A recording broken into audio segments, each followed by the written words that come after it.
welcome to Illini Drive 1071 WPGU. I'm your host, Brendyn Jones, joined with Nithin, Riddy, our producer, on this Wednesday. It's been a real dreary week since, Friday? Very cloudy. I haven't seen the sun. Yeah. A little sad about that. That's okay, though. I can't really complain about that because I just wake up late in general. I wake up early-ish most days, and I still haven't seen the sun. Okay. Yeah, I don't know. How was your day? It's been pretty gloomy, based on kind of the season right now, because we're at this tipping point where fall's coming to an end. Yeah. And winter's approaching soon. It's going to be coming in the next few weeks. So we're kind of getting in that area of snow is not here yet, but also all the leaves have basically fallen. So I guess my mood's been affected by that. I've been a little bit lethargic today. 100%.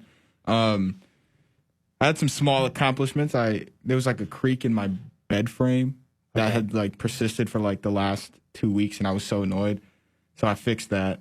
I don't know. What'd you have to do to get that? The legs, I thought it originally, because I have a spring mattress, I thought it was the mattress. Okay. And I was like, that's going to be hard to fix. Yeah. If it's one of the springs.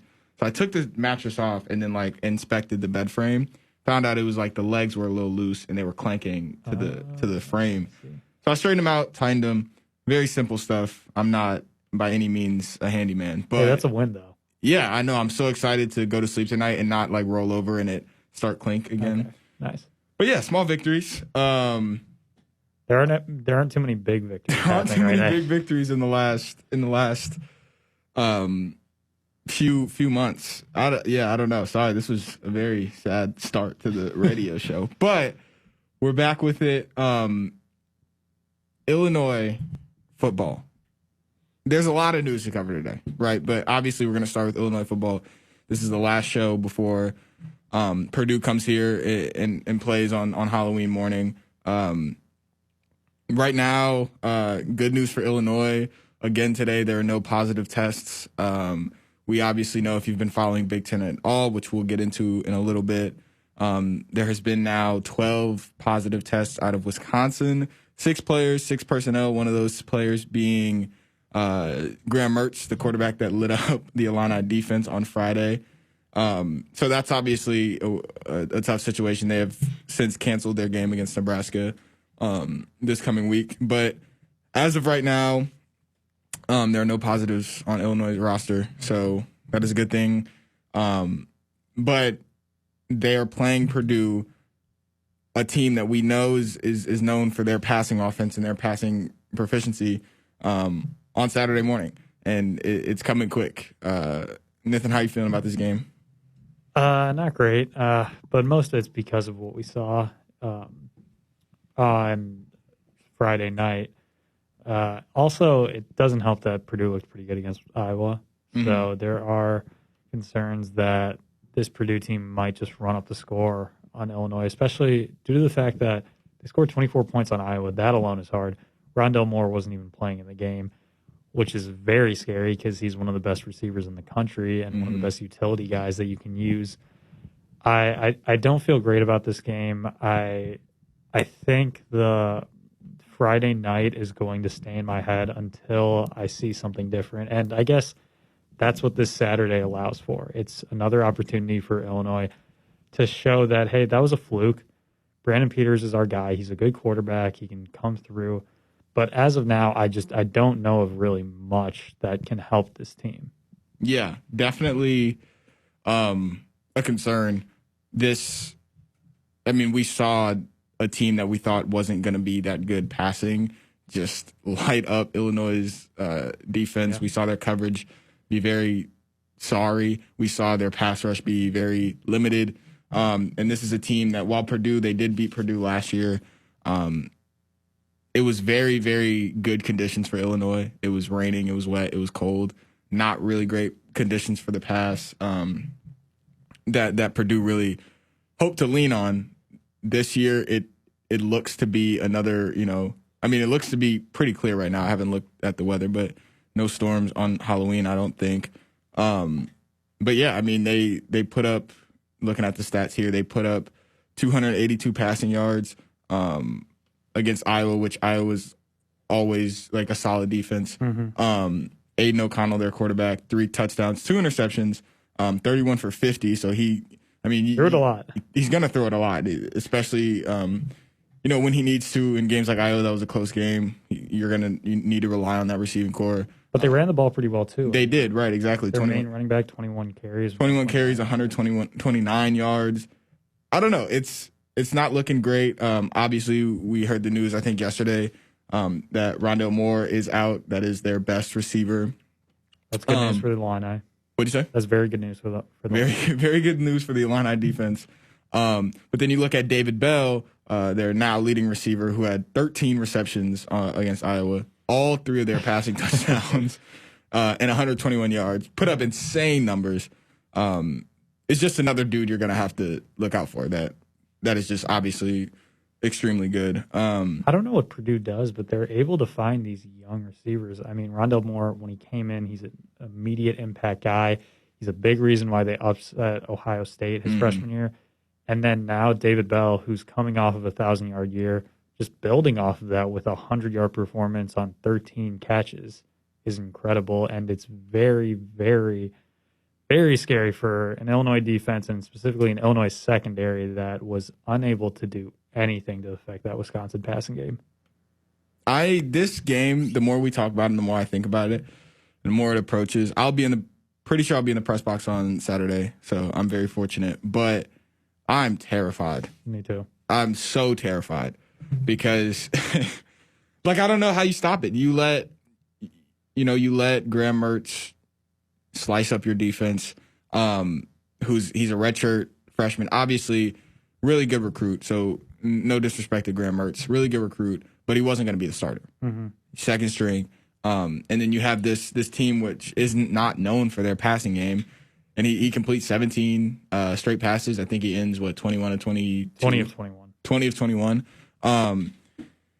Yeah, I don't know. I think, and that's the hard part about Friday, is that there's not a lot to lean on to give you confidence, right? It'd be different if we were like, oh man, their coverage was terrible, but hey, their defensive line was crazy in pass rush, or their coverage is terrible, but their offense can compete. Yeah, we have no idea. We have no idea how this offense is going to come, because they broke all our expectations. We had them on this pedestal because we figured that with all that talent and with a second-year quarterback who really shined in moments last year, and another year under that offensive coordinator, and another year just to gel, that you think that they would have something, and they had nothing. I think that's the worst offensive output between this year and last year, most definitely, that the Illini have had is a struggle.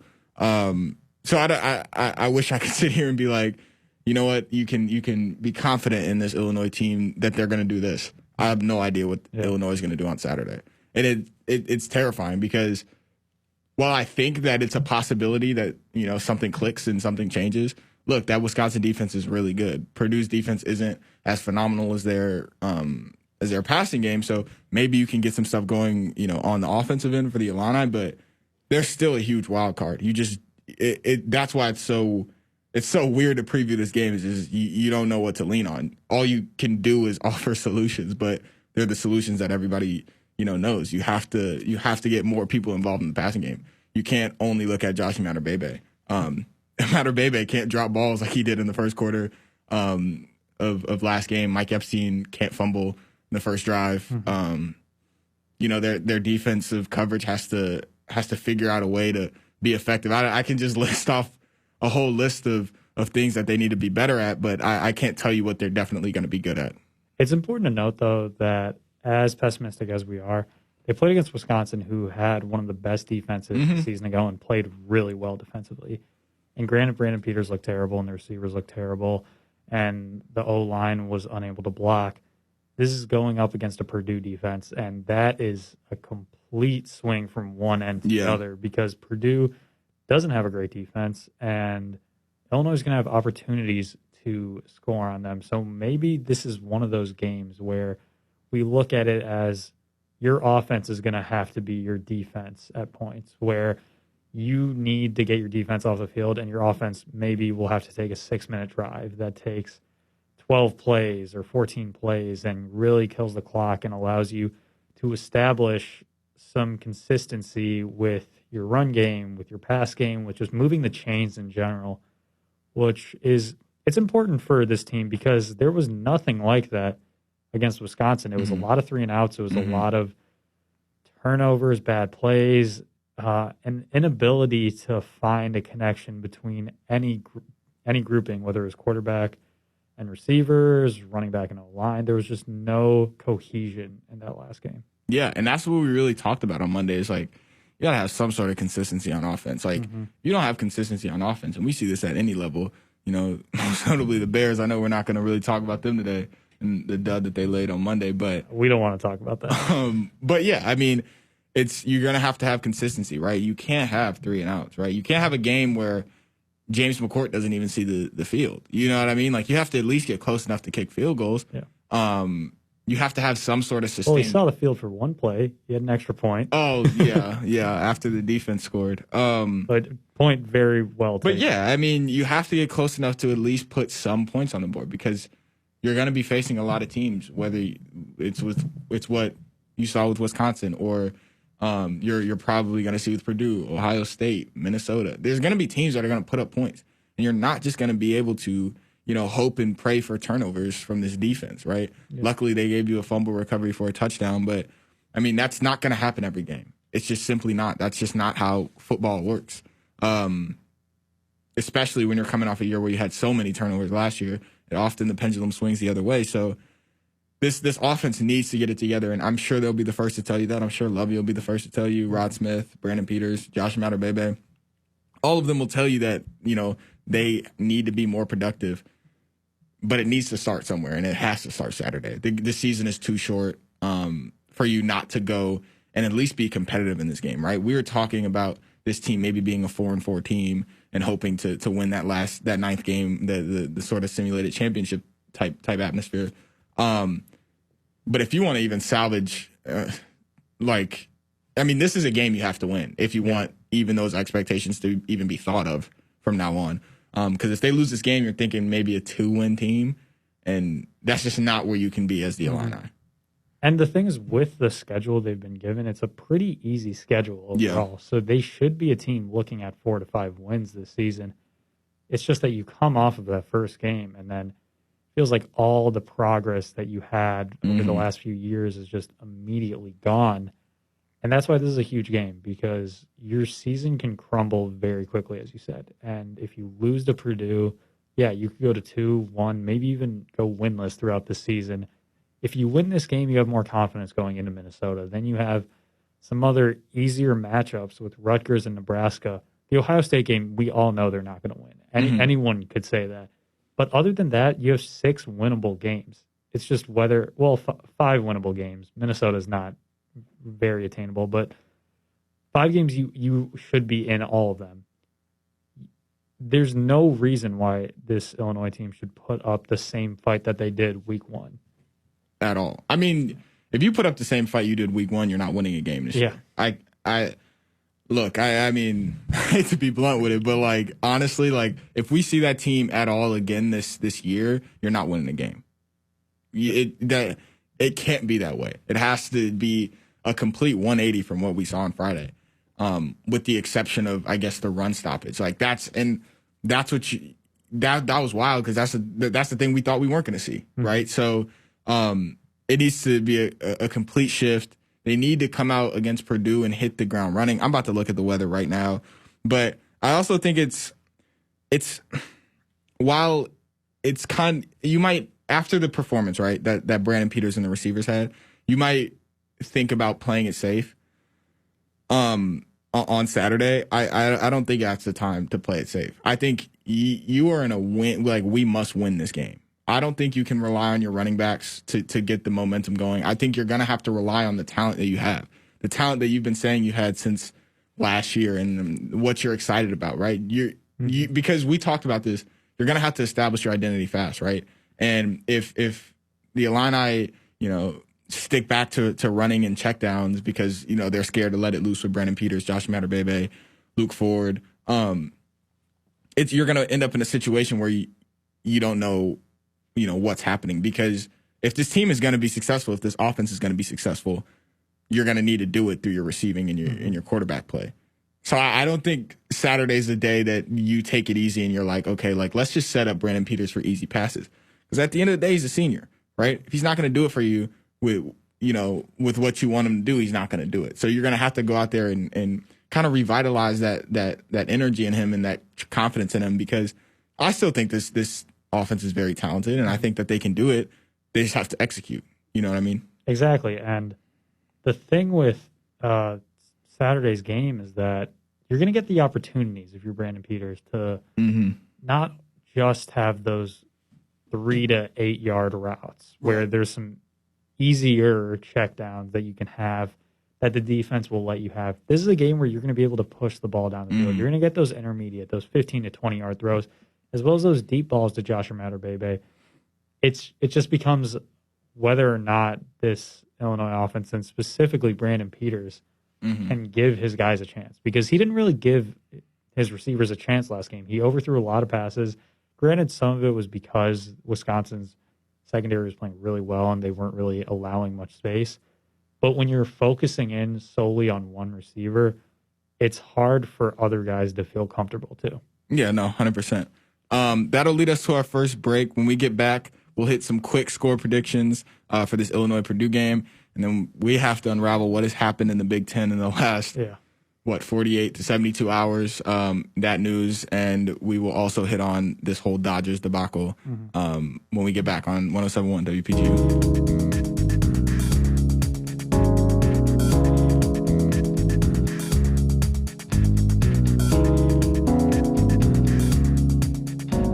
Welcome back to Illini Drive on 107.1 WPGU.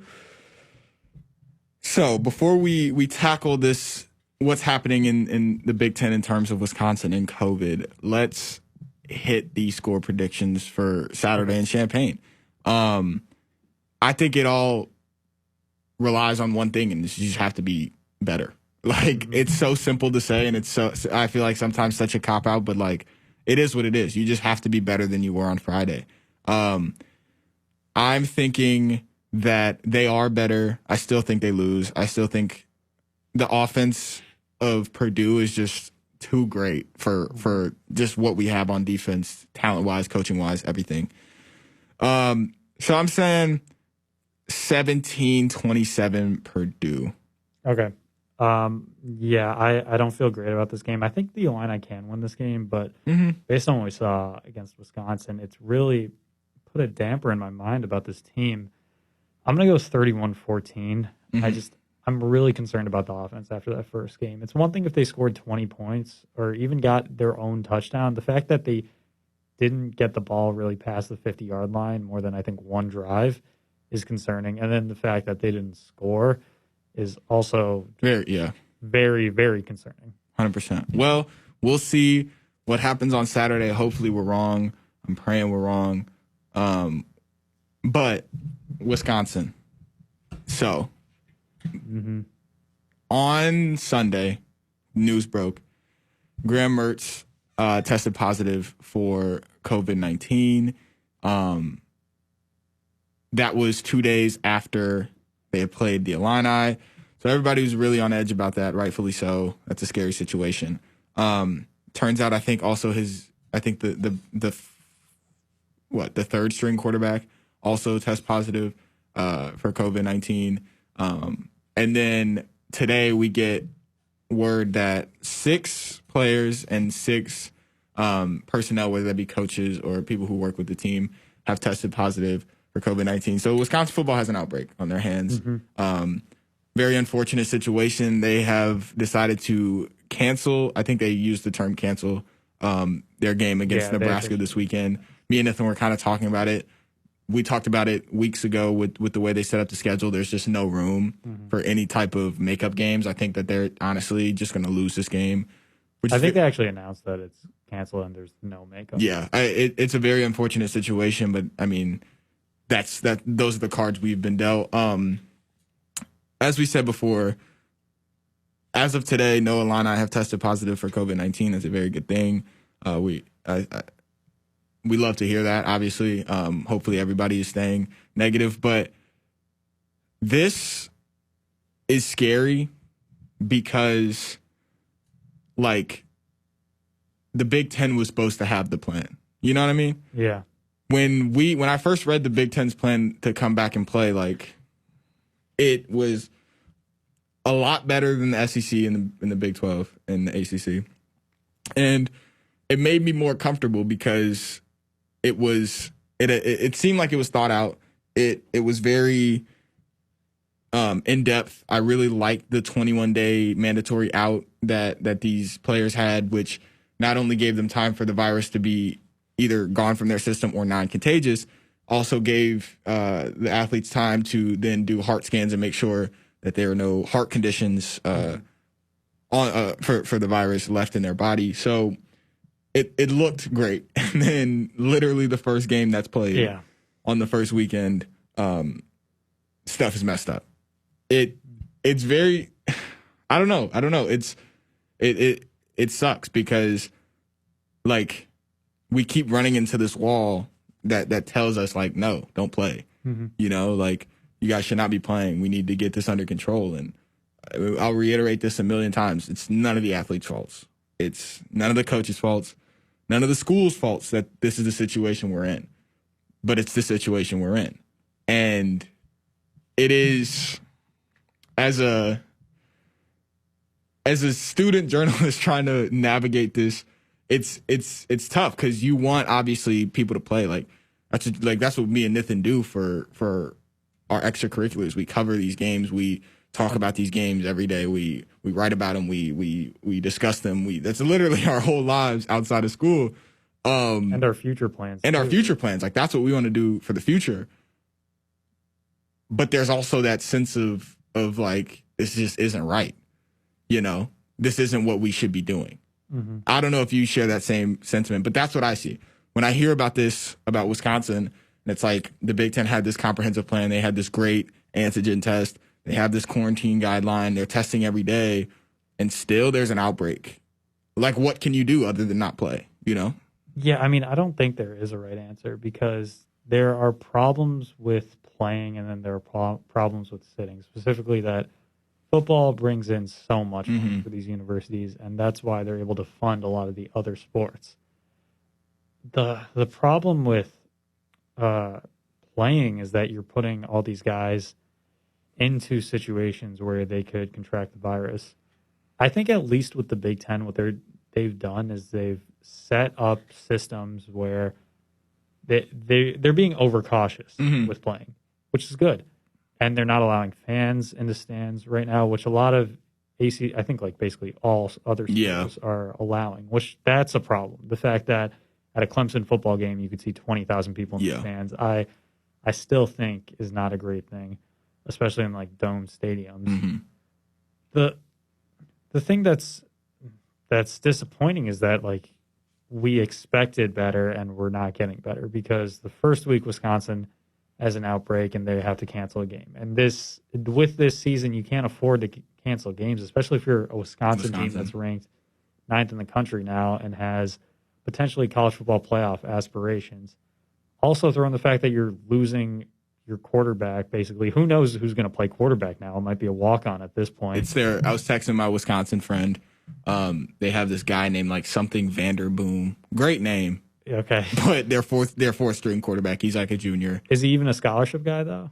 I couldn't tell you. Yeah, exactly. I don't know. The fact that Jack Cohn's out, Graham Mertz is out, their third string quarterback's out, and they're going through this is concerning. And then you have the whole concerns about whether their season can continue because if they miss one more game, they're down to 6 games in the regular season and then that plus one. I'm pretty sure 6 is like the minimum for a team to make the college football playoff this year. And even that, like 6 games is not enough to have a resume to make to then deem you better than a Clemson or a Alabama or somebody like that. You know what I mean? Yeah. It's not even that, like a Penn State or well, maybe a better team because Penn State just lost, but like a Georgia or a Notre Dame that is on the fringe.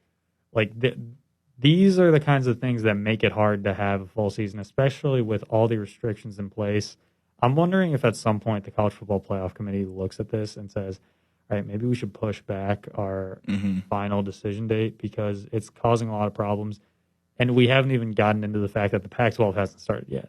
And who knows what happens if a game gets canceled there because they're starting, I believe, in 2 weeks, which even shortens their season that much more. What do they have, like 6 games? I'm not exactly sure, but 6 games seems like the right timetable. Yeah, I mean, it's tough. It's tough, and I would hate to be a Kevin Warren, right? I would hate to be the leader of any of these conferences trying to figure out how do we do this in a way that is, 1, safe for the players, 2, puts our teams in the best position to be successful nationally, not just in the conference.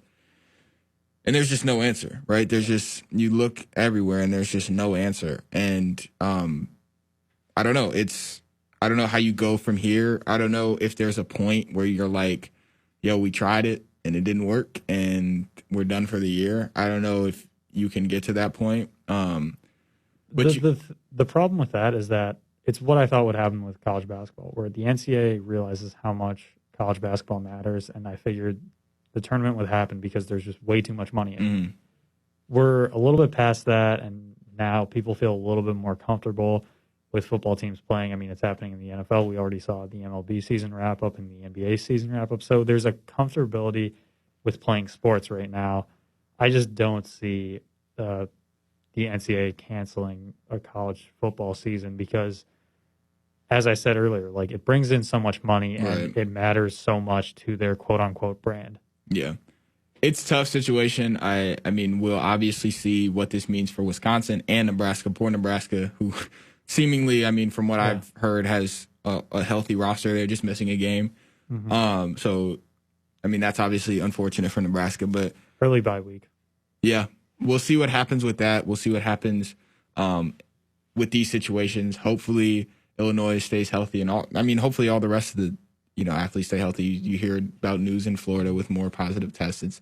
It's a tough situation, especially when we're at a point in our country where, I mean, the numbers have been worse than they've ever been. Yeah. I don't know. It's a very tough situation, and all we can do right now, I guess, is hope and pray for vaccines and cures. But until we're at that point, there'll be no answer, and there'll be, and that's what's frustrating sitting here is me and Nithin, two early 20s guys trying to wrap our head around. Yeah. College football happening during a pandemic. We're not the ones that are supposed to be thinking about this stuff. We're supposed to be hanging out with our friends, watching sports, covering games. But the people that were supposed to think about it didn't think about it. But then we kind of shift gears on the same. I'm trying to think of an analogy. Shifting gears, but on the same vehicle, I guess. The same road? On the same road. That's a good one. Shifting gears on the same road to the Dodgers. First off, congratulations for winning the World Series last night. Great game. Controversial pitching change. Very controversial pitching change. And I wish we had a time to dissect that and talk about that. I know it's been like a theme for the past, few years to like never be scared to like change up a pitcher in the World Series, but that was tough. Yeah. And that led probably directly to, the run that then the But it's kind of happened now a lot recently. Yeah. Because there was the Kershaw thing last year where he came in, and then there was I remember in the Cubs run, Kyle Hendricks getting pulled in Game 7. There's always been these examples. Right. But the Dodgers win the World Series. Shortly after they won the World Series, the broadcast tells us that Turner, who plays third base for the Dodgers, has tested positive for the virus. And everybody's just shocked, like, what happened? Because apparently they pulled him in the game. But I guess nobody just knew what happened. Nobody made anything of it until after it had happened. So apparently the story that I've heard from Jeff Hassan is that his test from Monday was inconclusive, and then the tests from Tuesday morning were processed during the game, and then obviously came back positive. The lab alerted the MLB alerted the Dodgers. The thing is, they pulled him, though, in the game, in the 8th inning.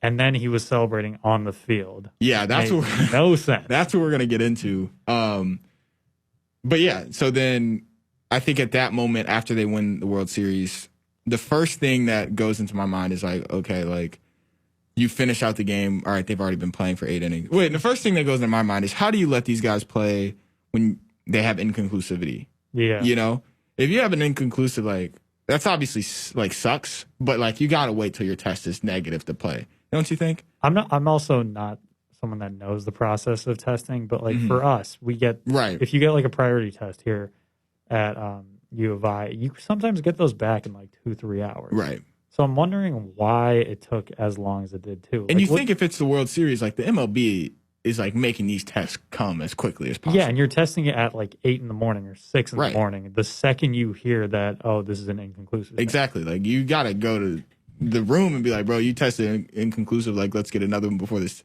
game starts. And obviously they're kind of in a bubble situation. So nobody really expects it, but like you got to do what you got to do in this situation. But yeah. And then after they win the World Series, you're thinking, okay, if this guy just tested positive, all the team has been exposed, should probably clear them and be like, okay, like obviously it's customary after you win a championship of any kind to celebrate with the team.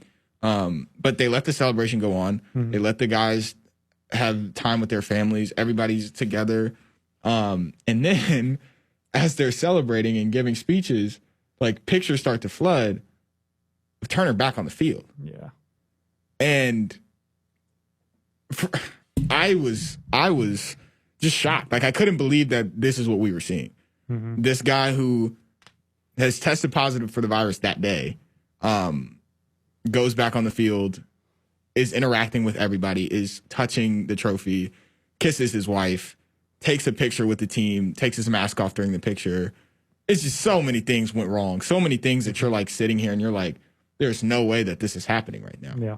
And the MLB released a statement today saying that, you know, they had agreed to the situation where he was going to isolate, and then after they won the game, he just came back out. Dodgers got to do a better job. I mean, MLB in general. Well, yeah, MLB in general, but specifically in that moment, the Dodgers really messed up. I don't think there's a winner, period, other than I guess the Dodgers for winning the World Series. But I'm going to be really interested in seeing the numbers that come out because I haven't checked yet, but I don't think the Dodgers COVID numbers have come out, and I'm guessing everyone's going to get tested because of it. If it comes back where it's like 20, 30 tests, that's a major issue for the MLB and for the LA Dodgers because you're letting Justin Turner walk around when you know this information. That's so bad, and it's such a bad look for what has been a fairly good season, I'd say, with the MLB and testing for COVID-19. It hasn't been as good, obviously, as the NBA, where there's no positives basically after that first week. But it's really bad if this comes out that Justin Turner infected like 30 other people. Yeah, and like that's the thing is like he was already with them the entire day and the day before. Yeah. So practically like maybe other guys on that team, but just the look of it of having a guy who's out there who's like positive for COVID-19, even if it's a false positive, it's a positive test in that moment, and it should be treated as that. And they just let him out there, touch the trophy, hug everybody, celebrate with the team. Everybody's going crazy with each other. I just don't like. There's such a lapse of judgment, and I guess it just I don't know, kind of like a metaphor for just what this has been as a country is just lack of judgment and just people being goofy. And that was just like the goofiest thing they could have done. And I was just like, I have no words for the Dodgers. And I mean, they should wake up this morning and feel ashamed of themselves for letting that happen. Justin Turner should feel ashamed of himself. I understand. And like, look, I'll never do anything that amounts to winning a World Series in my life, most likely.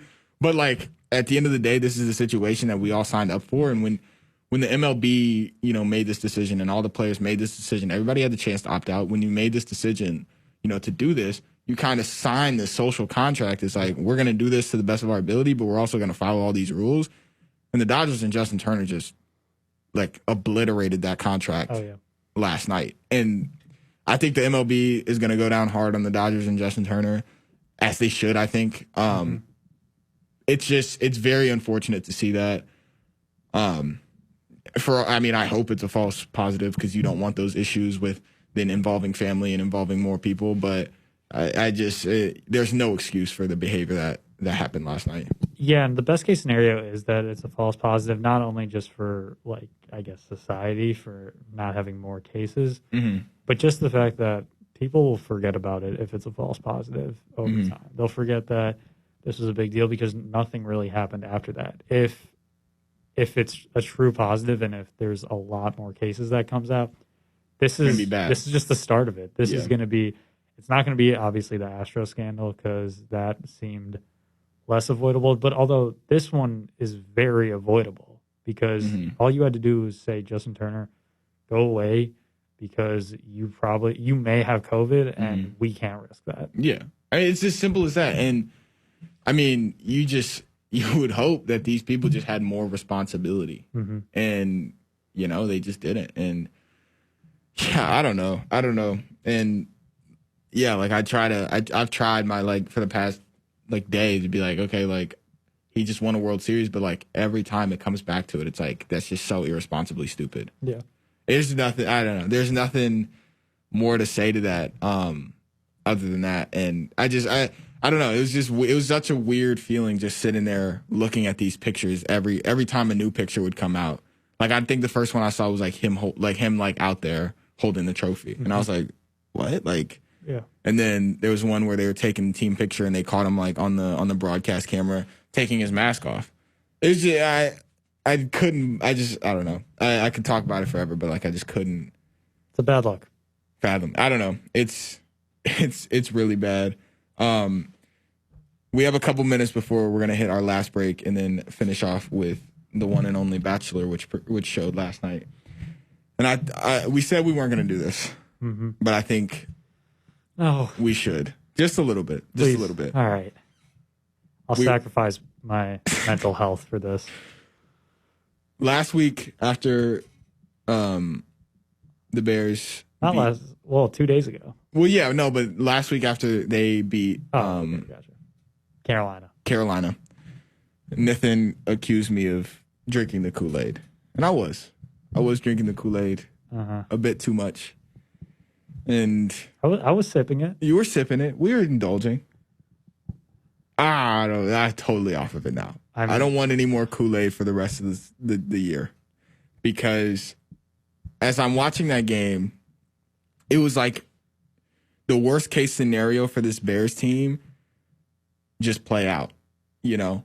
Like their offense just was atrocious, was hideous, terrible. They couldn't do anything. They couldn't put together drives. They couldn't get first downs. Their defense was good, but it's also like when you're on the field for that long, it's tough. And it was repetition. I saw somebody's tweet that they're like, I think it was Nick Friedel, who's a ESPN basketball reporter. He said, I feel like I'm watching the same Bears game I've watched 1,000 times before. Former Bulls reporter. So he knows. Yeah, he knows. So I just don't have any faith anymore. I don't know why I had so much faith last week, but I just don't anymore because I think what it comes down to is that the line in the quarterback play is just not good. And I don't know, you can't fix that right now. And you can't win with that. No matter how good the defense is, unless they're getting picks every play, you can't win with that. So I don't think this team, I don't even think they're going to make the playoffs. I think a losing streak is about to happen, and we're going to look up one day and they're like 5-6 or 6-6, and we're like, how did this happen? And I just don't see them making even the playoffs right now, even though they're 5-2, which I feel very pessimistic about. But they're 5-2, and they easily could be 2-5, you know? Yeah, so I'm going to be the medium. Okay. And because that's what I feel like my role is in this Bears conversation. I am very up and down on the Bears, like very high and very low. But I do feel very, very disappointed. And it's that when you go 5-1, it's hard to go 5-1. Mm-hmm. Like you figured that it's more than just luck, but it feels very much like it was just a lucky stretch where the defense played really well and the offense did enough. Mm-hmm. And I mean, I don't know what I did in a past life to deserve these kind of offenses to cheer for. I mean, Illinois football, when was the last time they had a good offense? 2007, when we had Rashard Mendenhall and Juice Williams. Yeah. And then the Bears have never had competent play ever, which is impossible for a team that's been around for 100 years. I'm wondering how you can go an entire game scoring 3 points in the NFL when you know that's the one thing you have to improve on. You know that your offense has been a problem. And the sad thing is, like, I had so much faith in Nick Foles. Mm-hmm. And I mean, the more I watch it, the worse it looks. I don't know if it's entirely Nick Foles' fault, but he hasn't been good, period. No, at all. He's basically not been, since the Atlanta game. Yeah, he's probably been worse than Mitch, which is terrifying. And it's another thing I'm concerned about because I don't want Mitch to come back in just because I don't want him to get a contract extension, although I think that's kind of out of the question at this point. Mm-hmm. I would say I think they're going to make the playoffs, though, still, just because the schedule's fairly easy and you can find 5 wins. And if you luck upon, you might lose one, but you might luck upon one game you shouldn't have won. I think 10-6 is a realistic record for this team. I don't feel good about this team at all. Yeah, it's tough. I don't know. I feel so bad because I'm so up and down on this team. That's what hurts about like talking and covering, not covering. I really just talk about the team, but that you root for. Mm-hmm. Is that it's like the highs are high, but like the lows, man, that's tough. Yeah. Like it was tough to watch that game on Monday on national TV. Everybody saw it too. Everybody's just like, man, you see that? I was like, yeah, I saw it. Of course I saw it. Then you get all the jokes on Twitter. You get the jokes on Twitter. Yeah, it's the worst part of national TV. And then you see clips of like Darnell Mooney. Like, he cooked Jalen Ramsey on a route that could have been. It was when they were pinned against their own end zone. One of the times they were pinned against their own end zone. And just the line couldn't block, and Nick Foles had to throw it up and obviously missed Darnell Mooney, but like could have been a touchdown. Mm-hmm. I don't know. It's just very unfortunate play. I mean, very unfortunate play from the offense. And then you hear the things that, like, was it Brian Greasy said, where Nick Foles is like, yeah, I know when I get play calls from Matt Nagy that I just won't have enough that to was execute bad. them. That was bad. And that's just so concerning because we've heard things like this over the years, and it's never, ever, ever led to anything good. Yeah. I don't know. Well, they play the Saints on Sunday. Michael Thomas is out. So Saints have been playing better too, which yeah, is great. We'll see. Probably a loss, but we'll talk about that one on Monday. But yeah, we're gonna take our last break. When we come back, man, if you watched Bachelorette last night, I hope you are as angry and as confused as we are. We're gonna break that down on Illini Drive 107.1 WPGU.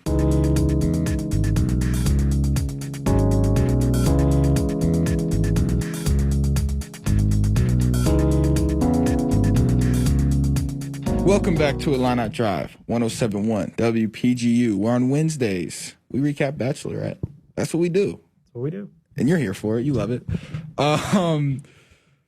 If you've been listening anytime in the last 2 weeks, you know that me and Nithin are avid haters. I was going to say we don't like her. I hate her. I hate her. I hate... Claters? We're Claters. That's what I we don't are. even know if that works. That does sound kind of bad. Okay, we'll just be haters. But me and Nithin hate Claire Crowley. Honestly, Okay. I want to make us not look as bad. Okay, for hating someone. When we very much dislike what she is doing on the show, The Bachelor. I hate how she performs as a bachelorette. I'm sure she's a great person. Who knows? Who knows in real life? But on The Bachelorette, as I see her as a reality TV show character, she's one of the worst I've ever seen. And I've seen a lot of reality TV in my life. Yeah, I don't know. But does Survivor count? Because I'm a big Survivor. Survivor counts. All right. Well, then she's up there. She's up there? Okay. Well,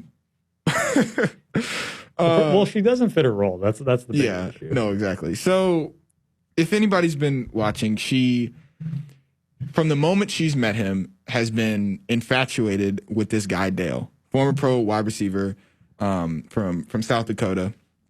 Played for the Bears practice squad, played for the Packers practice squad, stuff like that. She's been infatuated with him, in love with him. Mm-hmm. And it only continued to grow in this episode where, does it start off with the cocktail party? Yeah, it was coming off of basically Blake getting the rose in the previous episode, and then going into the end of the cocktail party. Well, I guess the beginning. Right. I don't know, somewhere in the cocktail party. So, undoubtedly, during the cocktail party, does she give all her attention to Dale, or is this too early? No, that's a little early. So people get roses, and that's where the Yosef stuff happens. Okay, the cocktail party is where the Yosef stuff happens. Yeah. Okay, I'm there now. So this guy named Yosef, who is probably the worst dude on the show. He's just annoying. Yeah, we already talked about him earlier. How he started stuff with another guy and basically got him outed. Yeah. Out because the guy confronted him about what seems now like probably good accusations. Good accusation. Yosef was uncomfortable with one of the challenges, the date challenges that Claire came up with, which was basically naked dodgeball. It was weird, but he was uncomfortable with that. It was a very fair complaint. Very fair complaint. It was kind of demeaning. We talked about this last week. He also brought up how she basically yelled at the guys for not immediately jumping and saying I want to talk to you, which they should have, but the way she dressed it, that's a whole issue. Sorry, keep going. No, you're fine. 100%. But he comes up to her and starts to have somewhat of a civil conversation.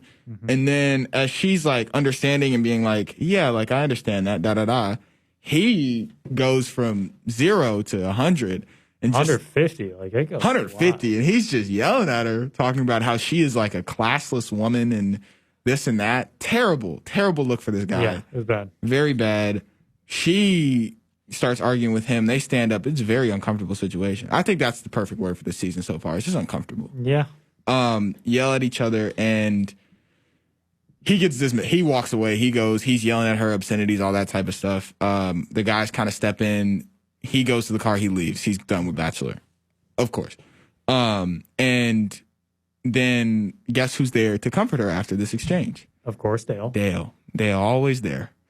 This is obviously her man's, and we don't have a lot of time to dissect this, but yeah, let's skip ahead to the group date. The group date is this the one where she cancels? Yeah, she cancels. So she has this whole group date planned. All these guys are real excited. She cancels it and just goes for an extra long cocktail party where she talks to all the guys. She spends all the time with Dale.